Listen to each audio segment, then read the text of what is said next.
Hey everyone, welcome back to Let's Talk. My name is John, and today here in the channel, we're going to be talking about The Fugitive and its brand new Warner Bros. 4K Blu-ray that just came out. So The Fugitive was originally released back in 1993. It is directed by Andrew Davis. It stars Harrison Ford and Tommy Lee Jones, and it follows around Dr. Richard Kimball, played by Harrison Ford in this film, a man who at the beginning of this movie is arrested for the murder of his wife. He says flat out, I didn't do it.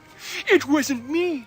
It was the one-armed man. But that doesn't really matter. The judicial system, the Chicago police don't believe him. He is convicted and sentenced to death. And then one day, actually, fortunately for him, the bus that's carrying him and his fellow prisoners ends up getting almost hijacked by one of the prisoners, and it ends up crashing, rolling down a hill, getting blasted by a train. But luckily, Harrison Ford's Dr. Richard Kimball narrowly escapes this, and then we bring in Sam Gerard and all of his fellow U.S. Marshals. Excuse me, Sheriff. I'm Deputy United States Marshal Samuel Gerard. I'd like to talk to you. I'll be with you in just a minute.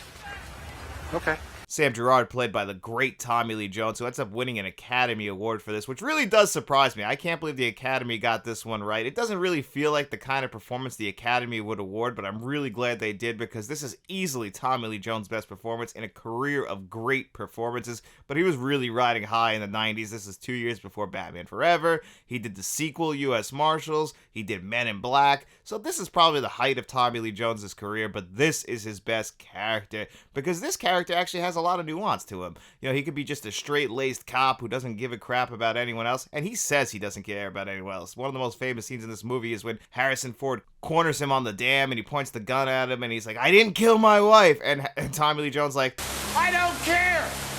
Tommy Lee Jones' character, he doesn't care. He's a U.S. Marshal. He's got a job to do. He's got to find Dr. Richard Kimball, bring him in. That's really all that matters. He's clearly good at his job. He is the deputy for the U.S. Marshals. But he does have a heart to him, whether he wants to show it or not. The way that he eventually comes around, and this is going to be spoilers going forward, so if you guys want to jump ahead to the 4K Blu-ray review, you guys can do that right now. But I am going to be talking a little bit about the spoilers for The Fugitive. I do have non-spoiler reviews on the channel here for U.S. Marshals and for The Fugitive, mainly because I actually saw U.S. Marshals first. Believe it or not, back in 1998, there was a sequel. They didn't name it The Fugitive 2. They called it U.S. Marshals, and it's basically the exact same film. It's only 1 minute more. The budget's the exact same. It's structured the exact same way. It's basically just another retelling, but just swap out Harrison Ford and bring in Wesley Snipes. Same exact movie. I love U.S. Marshals. Not as much as I love The Fugitive, but I saw U.S. Marshals when I was about 6 years old. Me, my brother, my cousins, we actually used to pretend to be the characters in U.S. Marshals. So Sam Gerard has been on my mind since I was a very young child. But eventually, when I was about 13 years old, somebody said, have you ever seen The Fugitive? I was like, no, I've never heard of it. They're like, you ever heard of U.S. Marshals? And I was like, yeah, I love U.S. Marshals. They're like, that's the first U.S. Marshals. And I was like, the first U.S. Marshals? Could not believe it. Put on The Fugitive, and I just loved that movie ever since. It's one of my top 30 favorite movies of all time. It's one of the best action thrillers out there. The score done by James Newton Howard just really moves this movie along. It's so briskly paced.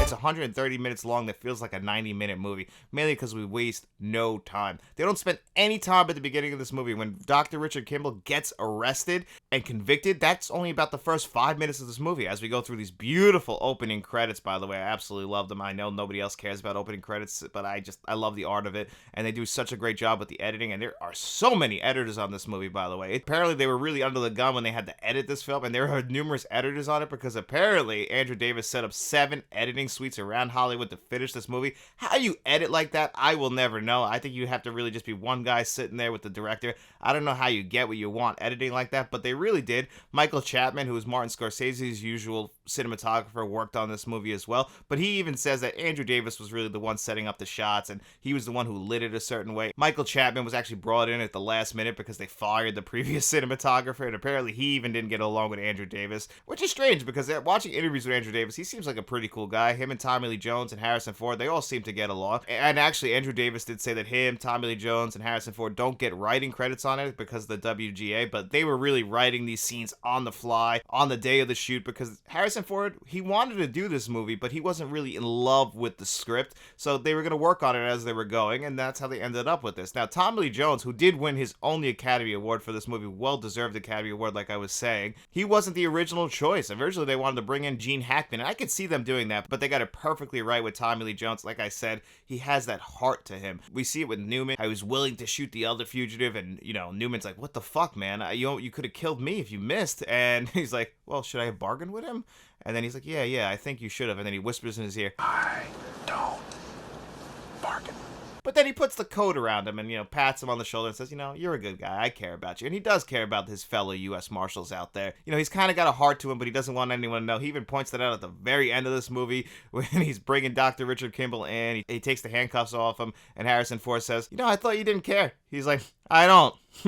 But he's like, don't tell anyone. I have an image that I need to maintain. I am the deputy of the U.S. Marshals. They can't know I have a heart. I have a job to do. I'm really good at that job. And he ends up solving this crime. I have one flaw of this movie, and I was thinking about it last night. Minor flaw, and it's not even a big important part of the movie because, he wouldn't have a movie without it. But I have a lot of questions for Harrison Ford's lawyers in this movie. How is he able to be on the run and he's able to solve this crime, but him tipping off all of his lawyers, telling all of the other police officers, all the other detectives, like, hey, why don't you go to this hospital, go to the prosthetic section, look up people who have these arms, right arms that have been replaced by prosthetics, and do some cross-examining. Why do I have to escape from prison to do that?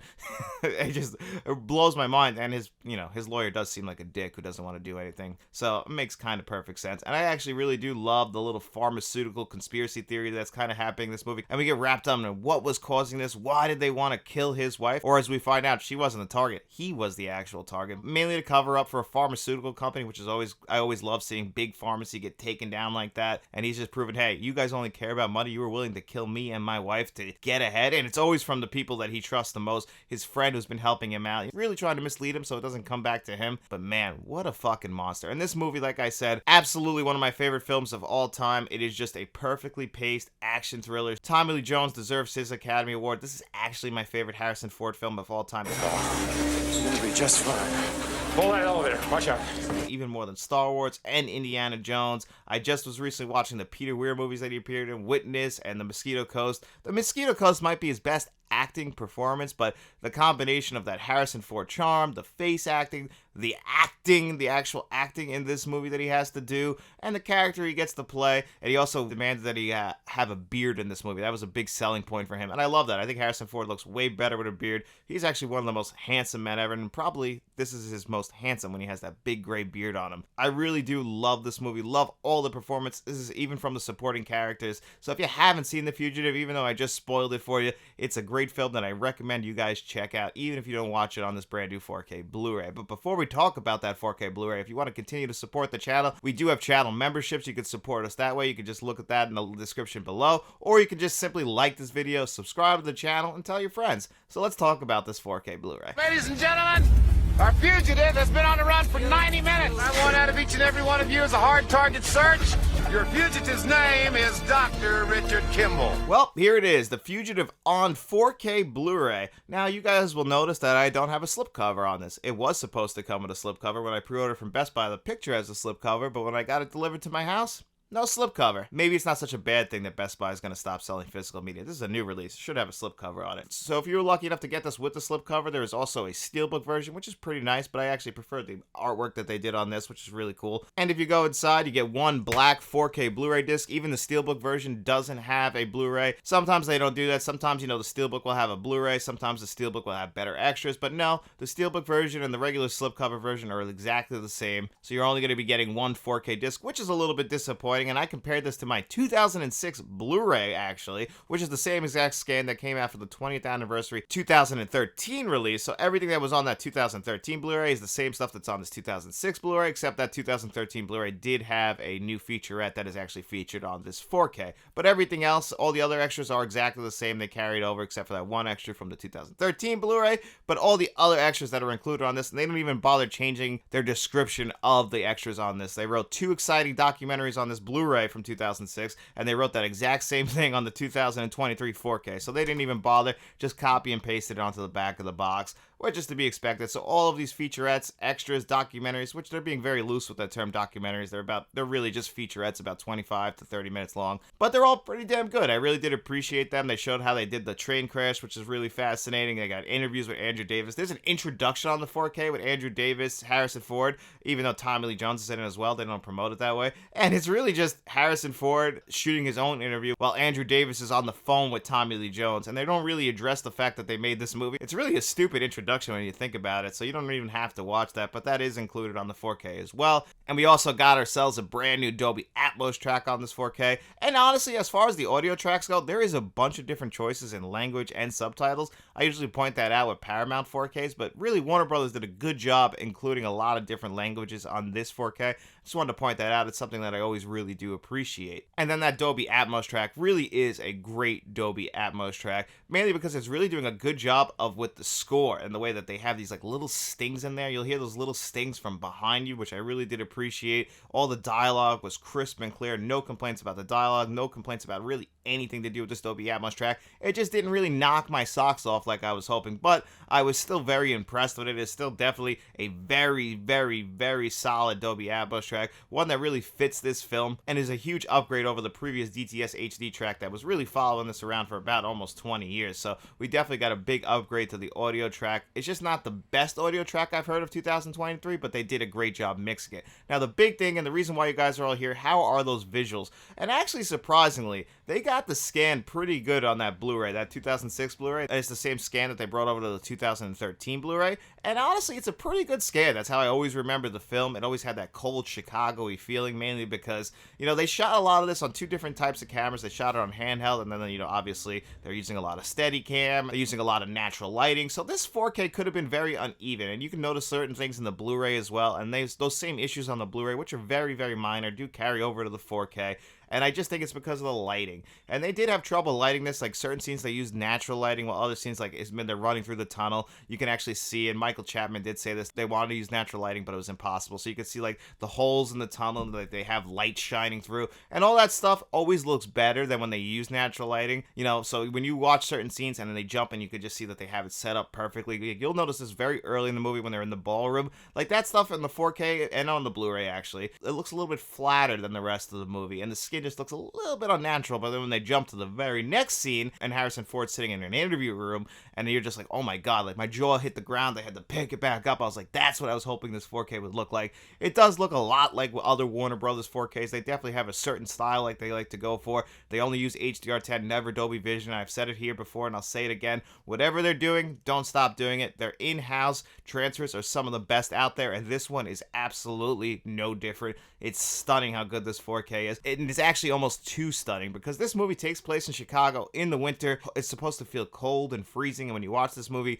you know, it's got this like blue cool tint to it, which I always really did appreciate. But then some of the interiors, they really did capture the warmness of them, so the juxtaposition between the cold and warm is very noticeable now on the 4K. You might not have noticed those warm lighting scenes in the Blu-ray, but now you definitely will on the 4K. You'll also notice anytime someone's wearing red, like the first time we see Sam Gerard, that red just pops off your screen. So definitely the HDR is enhancing what was already a very, very good scan. And almost like I said, it's almost too good. It's a lot like True Romance in the sense where it kind of is messing with how I remember this film being. It almost felt like I was watching a brand new movie. That's how good the visuals are. I can't say anything's wrong with the visuals because of that, but it definitely did kind of change my perspective on the film. It's just not the kind of movie I remembered, which is a good thing. This is something that you could show to people and go, this is what the 4K format can do. It's going to bring an old film to the modern day, modernize it with some of the best technology, and just make this movie look absolutely gorgeous. But of course, this is going to enhance certain things that you might not have noticed. Like at the very end of the movie, Harrison Ford has blood on his face, and now the way the light reflects off it, you can definitely tell that's fake blood, whereas before, you know, the light wouldn't reflect off it like that. It would look much more flatter. So definitely it's enhancing things that they probably never intended for it to be enhanced, but I still absolutely appreciate this 4K Blu-ray. From a visual standpoint, it really is one of the best, right up there with the other Warner Brothers 4Ks, and I do think Warner Brothers does a great job in the visuals. The audio is definitely really solid. The packaging, I wish I would have got a slipcover to get a look at it for myself. I really do love the artwork on the slipcover that's underneath on the regular packaging as well. The steelbook is pretty nice as well from what I can see. I don't have it to really compare it to, but it does look like it's a really nice steelbook version. And then the extras, like no new extras was kind of disappointing, but I really do appreciate the fact that Warner Brothers at least gave us some extras, even if they are the previously released extras. That way I at least could get rid of my previous 2006 Blu-ray. I have no reason for it anymore. And speaking of that 2006 Blu-ray, it's really funny. I still have the receipt from 2014 when I bought that. Apparently, I bought that with Days of Future Past and Scarface on Blu-ray that day. So it looks like that day I was going home and enjoying an 80s, and 90s, and a 2010s movie. So it must have been a good day for me. I just thought that was pretty funny. But anyway, how would I rate this 4K Blu-ray at a score of 1 to 10? I have to give this 4K a pretty damn solid 8.5 out of 10. It's not perfect. I would have liked the second Blu-ray disc in there. It does have a digital code. You know, it does have some minor inconsistencies when it comes to the visuals. The audio isn't something that's going to blow you away. The extras are really good, but you know, it's nothing new on there. So it doesn't feel like Warner Brothers folding this one in at all. I just can't give it that 9 just yet, but I'm still really glad that I grabbed this one on 4K Blu-ray, and if you're a fan of The Fugitive like I am, you are going to love this 4K Blu-ray. But if you're not a fan of The Fugitive, or you want to just hang on to that Blu-ray for a little while, you're in no rush to watch it again, I say wait till this one goes on sale between like that $10 to $20 range. If you've noticed, with all the sales going on right now, all the Warner Brothers 4Ks from last year are about $10. So if you could wait a year, there's a good chance that next year you can get this from $10 to $15, and it would be an absolute steal at that price. But right now, if you're a big enough fan, you'll be very happy with this 4K Blu-ray.